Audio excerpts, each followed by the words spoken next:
as I blow. And there we've got flame again.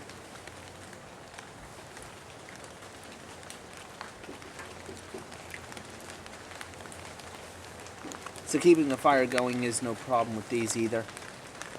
The fuel gel was the second longest lasting. It would be my other pick. The downsides of it is per packet it's heavy, it's messy, it's brittle. You can live with wax on your stuff a lot easier than you can jellied fuel. So Toxic too, isn't it? yes, it is also a toxic chemical. You don't want it on your skin. It's not something you want to do food prep with and everything else. I mean, it's good to cook on, but it's not something that you want to handle and then go to eating. Where wax, wood chips, and cardboard just really doesn't equal that toxicity level. Interesting note, this is actually the second time we did it. Last night we did it and we did it in one hit. And it did not do so well. As you can see, skies keep opening up and these shower storms, and then they pass and we get this rain. You can see the wind coming through and just blowing. You can see how it's really lighting these coals up and heating this back up and letting this smolder.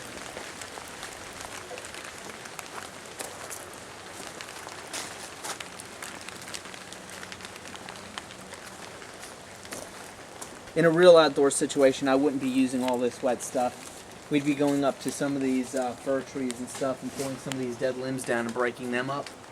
As you can see them off to the side, all that dead stuff. That's nice and dry and seasoned. We'd be ripping that stuff down off the sides and breaking it up and putting it on here because it would be fairly dry, and that would just set this right off.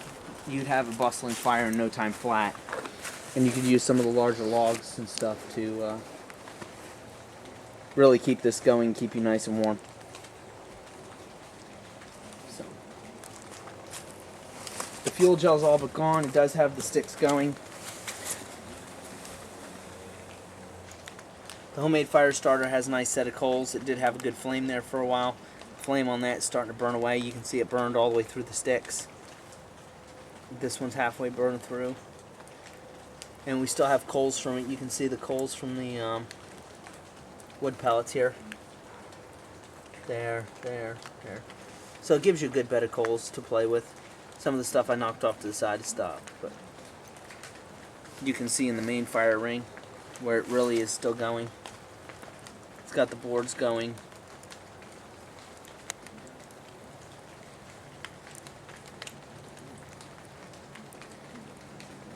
You can see the coals built up. You can see where it's just really going. Like I said, keeping it wet doesn't allow for roaring inferno for a few minutes, but this one's going pretty good. If I blow on it and put some more of these lighter limbs on and keep it hot, it'll dry it right out and away we'll go. But the point isn't to make a full campfire, it was just to evaluate the fire starters themselves.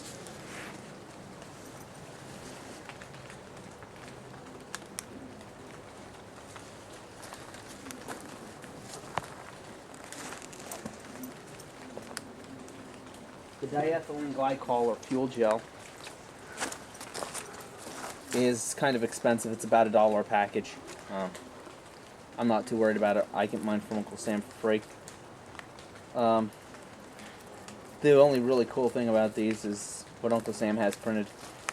If my wife can zoom in on this, you can see it has Murphy's Law stuck here. This one says, if at first you don't succeed, call in an airstrike. Just a little bit of humor for you out there in the field. So.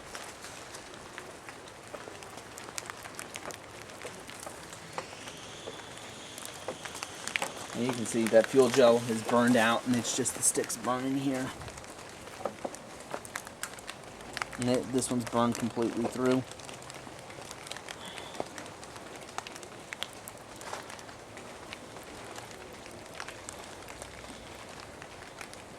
We'll take some of the stuff off from the trioxane bar over here and see how we do.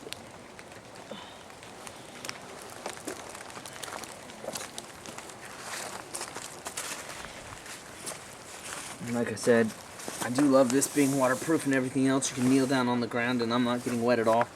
So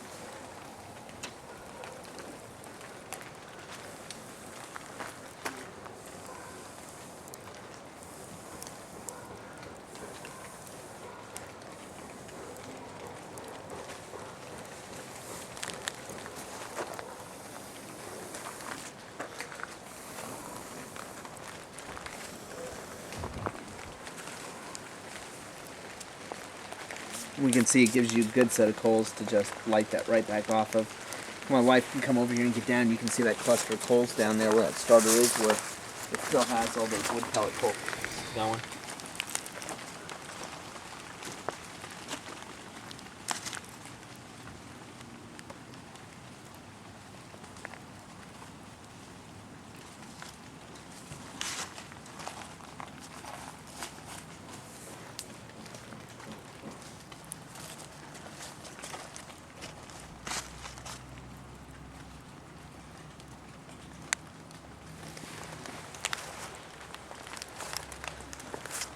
I think that does it for us from here in Washington. To all of you guys in the cache, Regulator, Captain Bart, and everybody else. I think our two winners are the homemades and the diethylene glycol fuel gel. Well, I've got to do some grocery shopping, so have a great day. And like I said, the homemades are cheap and easy. Diethylene glycol is expensive and has some serious drawbacks. And here we'll show you the all-in-one from IDI. The hood is out. It's got Velcro into the sides to give you your sleeves. Right there. And over here, you've got your hood with the flaps that roll down around your face. Right there. Keep the rain right off you. And of course I take it off and that rain's going to start picking back up. And it does. You can see it's all wet, but it kept me totally dry. You can see the inside is completely dry, even where I kneeled on the ground right here. It is completely dry inside. And it turns into a fairly large blanket. See if my wife can get this. That's the blanket, and fold it in half into the sleeping bag. Like I said, in the sleeping bag configuration, I do recommend that you have a fleece or silk liner, just to make it more comfortable for you, because it will get sticky where it does vent out moisture, but it does it slowly, so having something to absorb that moisture off so you're not so sticky feeling in the mornings would greatly benefit you in your experience, keep you more comfortable. Well, this is the Warrior. Have a great night. I hope this helps.